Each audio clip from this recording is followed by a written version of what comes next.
تین قسم کی عورتوں پر روزہ رکھنا جائز نہیں۔ ناظرین، یہاں تین عورتیں کسی بھی حال میں رمضان کے مہینے میں روزہ نہیں رکھ سکتی ہیں۔ اگر ان میں سے کسی عورت نے روزہ رکھ لیا تو یاد رکھیے ایسی عورت کا روزہ کبھی نہیں ہوگا۔ ایسی عورت کو اللہ تعالیٰ کی طرف سے سخت عذاب ہوگا۔ ناظرین، روزے کی فرضیت کی تین شرطیں ہیں۔ اسلام، بالغ ہوش و حواس اور عاقل ہونا، یعنی کہ روزے ایسے تمام مسلمان مرد اور عورت پر فرض ہے جو عاقل ہو اور بالغ ہو اور جو اپنے ہوش و حواس میں ہو، یعنی کہ جو پاگل اور دیوانہ نہ ہو۔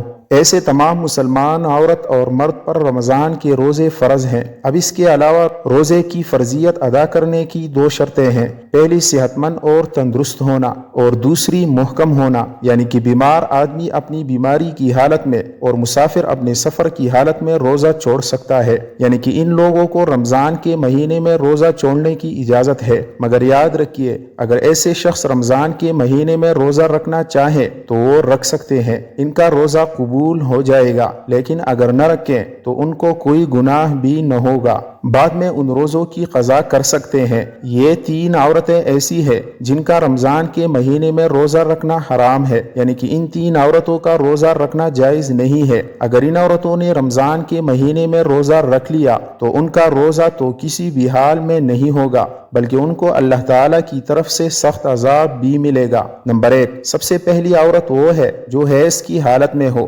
ایسی عورت کا رمضان کے مہینے میں روزہ رکھنا حرام ہے، مگر ایسی عورتیں بعد میں قضا کریں۔ وہ رمضان کے مہینے میں بھول کر بھی روزہ نہ رکھے۔ اگر کوئی عورت حیض کی حالت میں روزہ رکھ لیتی ہے تو اس کا روزہ قبول نہیں ہوگا۔ حدیث شریف ہے کہ حالت حیض میں عورت روزہ نہیں رکھے گی اور حیض کی مدت ختم ہو جانے کے بعد اس پر ان دنوں کے روزوں کی قضا واجب ہے، جیسا کہ حضرت عائشہ رضی اللہ عنہا فرماتی ہیں کہ حضور نبی اکرم صلی اللہ علیہ وسلم ہمیں حالت حیض سے پاک ہونے پر روزوں کا حکم فرماتے۔ اس کے علاوہ روزے کی حالت میں اگر مغرب سے پہلے کسی بھی وقت عورت کو حیض آ جائے تو اس کی وجہ سے روزہ فاسد ہو جائے گا اور پاک ہونے کے بعد اس روزے کی قضا رکھنا لازم ہوگا۔ جو عورت حیض و نفاس کی حالت میں ہو اسے کھانا پینا چاہیے، یعنی روزہ داروں کی مشابہت کی وجہ سے تنہائی میں بھی بھوکی پیاسی نہ رہے۔ البتہ اس کے برعکس اگر حائضہ عورت دن کا کچھ حصہ گزرنے کے بعد پاک ہو گئی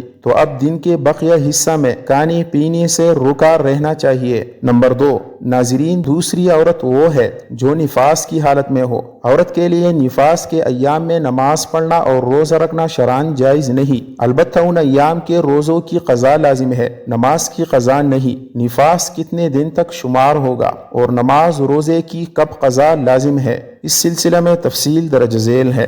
اگر کسی خاتون کے ہاں پہلی ولادت ہو اور نفاس کا خون 40 دن مکمل ہونے پر بھی بند نہ ہوا ہو تو اس صورت میں 40 دن تو نفاس کے شمار ہوں گے اور اس سے زائد ایام استحاضہ کے شمار ہوں گے۔ غسل کے بعد ان ایام کی ہر نماز کے وقت کے لیے استنجا کرنے کے بعد باوضو ہو کر نماز ادا کرنا لازم ہوگا، اور استحاضہ کے دوران عورت روزہ بھی رکھے گی۔ اور اگر نفاس کا خون 40 دن سے بڑھ جائے اور اس عورت کے ہاں پہلے بھی بچے کی ولادت ہوئی ہے تو اس صورت میں اس سے پہلے بچے کی پیدائش کے موقع پر جتنے دن خون آنے کی عادت ہے اتنے دن کا خون نفاس شمار ہوگا اور باقی بیماری کا خون شمار ہوگا۔ ان باقی دنوں میں رہ گئی نمازوں کی بھی قضا کرنی ہوگی اور روزے جو چھوٹ گئے ہیں وہ بھی رکھنے ہوں گے، اور اگر خون 40 دن کے اندر اندر بند ہو جاتا ہے تو وہ مکمل ایام نفاس کے شمار ہوں گے۔ ان دنوں میں روزہ نہیں رکھے گی اور نماز بھی ادا نہیں کرے گی، تاہم روزوں کی بعد میں قضا کرنی ہوگی۔ نمبر 3، ناظرین، تیسری عورت ہے حاملہ۔ ناظرین، ایسی عورتوں کا رمضان کے مہینے میں روزہ رکھنا حرام تو نہیں ہے، لیکن ایسی عورتوں کو روزہ چھوڑنے کی اجازت ہے، یعنی کہ حمل والی اور اپنے بچوں کو دودھ پلانے والی عورتوں کو اگر اپنے روزے کی وجہ سے اپنی یا اپنے بچے کی جان جانے کا خطرہ ہو تو ایسی عورتوں کو اجازت ہے کہ وہ روزہ نہ رکھے۔ اگر حاملہ عورت کو ظن غالب ہو کہ روزہ رکھنے کی صورت میں خود اس کی جان یا بچے کی جان کو خطرہ ہو سکتا ہے تو اس حالت میں عورت روزہ چھوڑ سکتی ہے اور بعد میں قضا کرنا واجب ہے، لیکن اگر شوہر مالدار ہے، کوئی دودھ پلانے والی عورت رکھ سکتا ہے تو دودھ پلانے کی وجہ سے ماں کو روزہ چھوڑنا درست نہیں، البتہ اگر وہ بچہ ایسا ہے کہ سوائے اپنی ماں کے کسی کا دودھ نہیں پیتا تو ایسے وقت میں ماں کو روزہ نہ رکھنا درست ہے اور بعد میں قضا کر لے۔ سیدنا انس بن مالک کعبی رضی اللہ عنہ بیان کرتے ہیں کہ نبی کریم صلی اللہ علیہ وسلم نے فرمایا، اللہ نے مسافر کو روزہ اور نماز کا نصف معاف کر دیا ہے، اسی طرح حاملہ اور دودھ پلانے والی کو بھی۔ سیدنا عبداللہ بن عمر رضی اللہ عنہما سے حاملہ کے بارے میں پوچھا گیا جسے اپنے بچے کے نقصان کا خطرہ ہے، فرمایا وہ روزہ چھوڑ دے، اس کے بدلے میں ایک مسکین کو ایک مد تقریباً نصف کلوگرام گندم دے دے۔ ناظرین، اب آپ کو بتاتے ہیں کہ ایسی کون سی عورتیں ہیں جن کو رمضان کے مہینے میں روزہ چھوڑنے کی اجازت ہے۔ نمبر 1، اگر کوئی عورت سفر کی حالت میں ہو یا بیماری کی حالت میں ہو یا پھر اپنے بڑھاپے کی وجہ سے اتنی زیادہ کمزور ہو گئی ہو کہ اگر اس نے روزہ رکھ لیا تو اس کی جان جانے کا خطرہ ہو سکتا ہے، تو ایسی عورتوں کے لیے روزہ چھوڑنے کی اجازت ہے، مگر ایسی عورت کو چاہیے کہ اگر وہ بعد میں صحت مند اور تندرست ہو جائے تو وہ ان روزوں کی قضا کرے، اگر بعد میں وہ پھر دوبارہ صحت مند نہ ہو سکی تو اسے چاہیے کہ وہ ان روزوں کا کفارہ ادا کرے، اور کفارہ یہ ہے کہ ہر ایک روزے کے بدلے میں کسی مسکین کو 2 وقت پیٹ بھر کر کھانا کھلایا جائے۔ نمبر 2، اگر کسی عورت کو روزے کی حالت میں سانپ نے ڈس لیا اور اس کی جان جانے کا خطرہ بن گیا ہو تو ایسی عورتوں کو بھی حکم ہے کہ وہ اپنے اس روزے کو توڑ سکتی ہے، اس کو کوئی گناہ نہیں ہوگا، لیکن بعد میں جب وہ صحیح ہو جائے